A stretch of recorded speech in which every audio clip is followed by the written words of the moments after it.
नमस्कार, मैं Meenal. Daily news में आप सभी का स्वागत है। तो चलिए नजर डालते हैं आज के कुछ मुख्य समाचारों पर। उल्लासनगर शहर के लाइफ केयर अस्पताल में मरीजों का इलाज बेहतरीन तरीके से किया जा रहा है और आप अपनी किसी भी बीमारी की इलाज के लिए लाइफ केयर अस्पताल को जरूर भेंट दें। राष्ट्रवादी कांग्रेस पार्टी के विधायक अपात्रता प्रकरण का मुद्दा सभी जगह गरमाया है, तो दूसरी ओर शरद पवार गुट के सीधा कांग्रेस में शामिल होने जा रहे हैं। यह चर्चा देखने को मिल रही है। पिछले 2 दिनों से इस मुद्दे पर तर्क वितर्क जारी है।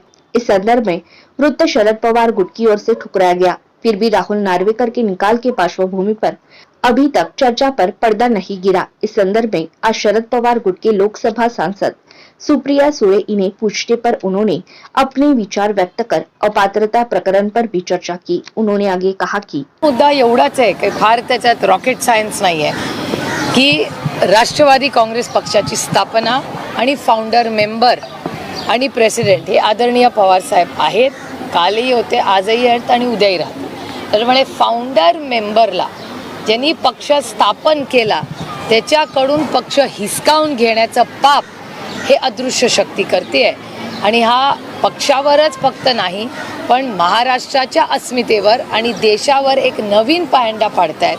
कारण का एखादा निर्णय हा फक्त राजकीय किंवा सामाजिक असेल तो काय त्या व्यक्तीबद्दल सीमित नसतो, ते पुढे इतिहासात त्याची नोंद होते। त्याच्यामुळे ज्या फाउंडर मेंबरनी ज्या माणसांनी पक्ष काढला त्याच्यावर अन्याय करून त्याच्याकडून पक्ष आणि त्याचं चिन्ह हिसकावून घेतलं जात आहे, ह्याच्या विरोधात आम्ही कोर्टात गेलेलो आहोत। सर, ताई कालच्या बैठक सुरू असताना बाहेर काही वावड्या उठल्या की राष्ट्रवादी ही काँग्रेसमध्ये विलीन केली जाणार आहे किंवा तशी चर्चा आहे, काही लोकांनी तशी मागणी केली। आपण प्रत्यक्ष त्या बैठकीत उपस्थित होता, असं काही घडलंय का?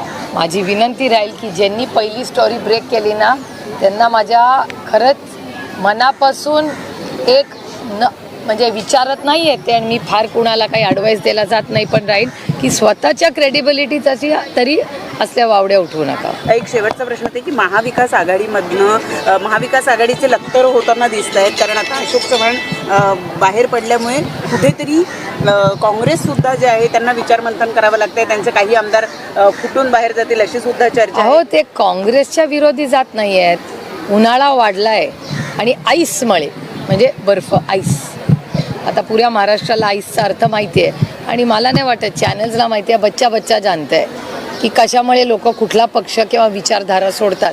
त्यामुळे हा ट्रेंड काश्मीर टू कन्याकुमारी सगळ्याच राज्यात चालवलेला आहे। मला फक्त वाईट कुणाचंच वाटतं की त्या कर्तृत्वान कष्ट करणाऱ्या भारतीय जनता पक्ष भ्रष्ट जुमला पार्टी भारतीय जनता पक्ष यांच्या त्या जुन्या कार्यकर्त्या, कारण का भ्रष्ट जुमला पार्टी आज झाली आहे, ओरिजिनल ती भारतीय जनता पक्षच होता जो नैतिकतेवर चालायचा। भारतीय जनता पक्ष ही नैतिकतेच्या चौकटीत राहणारा एक सुसंस्कृत पक्ष होता, ज्याला मी जवळून पाहिलेला आहे। त्याच्यात अटलजींपासून अडवाणीजींपासून अरुणजी, सुषमाजी असे खूप थोर आणि मोठे नेते होऊन गेले, ज्यांनी या देशाच्या उभारणीमध्ये गेल्या 20-30 वर्षामध्ये खूप मोठं योगदान केलं आहे। त्यामुळे अशा कष्ट करणाऱ्या कार्यकर्त्यांनी ज्यांनी लाठ्या खाल्ल्या, सतरंज्या उचलल्या, कष्ट केले। कालच माझ्याकडे एक व्हॉट्सॲपवर गोष्ट आली आहे, ती तुम्ही वाचली का नाही? बालभारतीमधली एक कथा आहे, ती तुम्ही वाचली का? बालभारती पुस्तकातली ती आहे माझ्या फोनवर, तुम्हाला वाचून दाखवते नंतर। तर ती अगदीच म्हणजे लोकांना असं वाटतंय की ती भारतीय जनता पक्षासाठी आहे का बालभारतीची कविता आहे। तो आज के लिए बस इतना ही। कल फिर मिलेंगे इसी समय इसी चैनल पर। तब तक के लिए मुझे दीजिए इजाज़त। धन्यवाद।